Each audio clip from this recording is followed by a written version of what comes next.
Training and employee retention is an ongoing challenge in the aviation industry. How do you find skilled workers, and how do you retain the ones that you already have? We asked this question to our esteemed panel of experts during Wings Magazine's first Industry Roundtable July 5th at the CBAA conference in Calgary. You can read the entire story in the September-October issue of Wings Magazine. We're finding a good supply of enthusiasm coming into the college programs.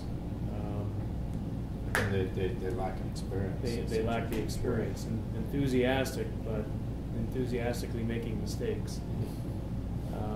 Which compromises safety, I guess. No, generally speaking, you've got a management net that will catch it. Okay. But that is a you'd like not to retirement catch it at net. 2 o'clock in the morning. Yeah.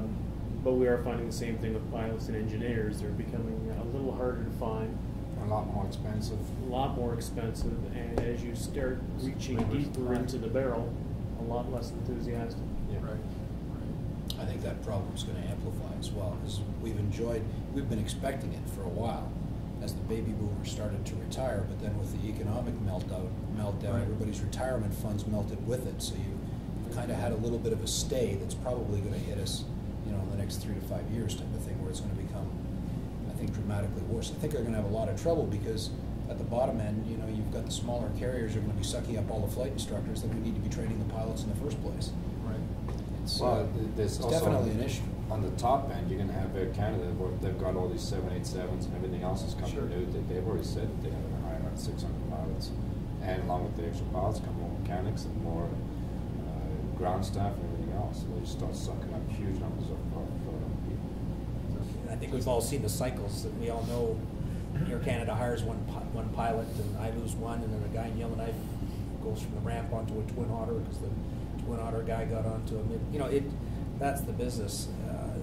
The enthusiasm, the demand, the schools. Same thing. But when Bombardier started ramping up production, they took a lot of the people out of school. They couldn't hold on, and then it went the other way.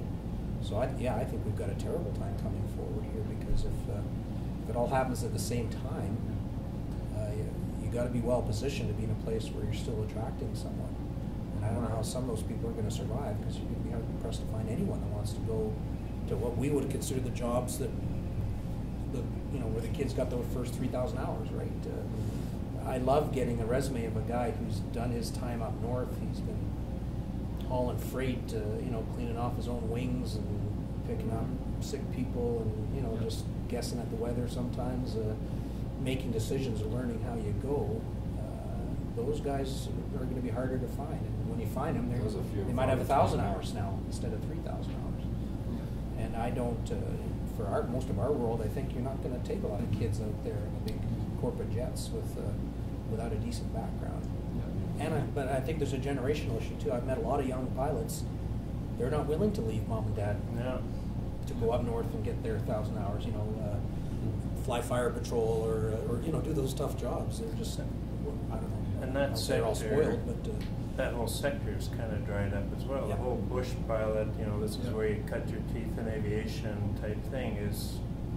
It used to be that, or it used to be instructing, and the bush flying part of it is not there anymore. And the people I find, the new pilots you're getting, they're starting out in smaller operations, and they don't want to be a co-pilot. They want to be the captain of a jet tomorrow. Yeah, 1,000 hours. Yeah, that's right. So it's an attitude. So it's managing expectations. Generation X. Right. Gen X, Gen Y. Feeling of immediate gratification. Yeah. Exactly.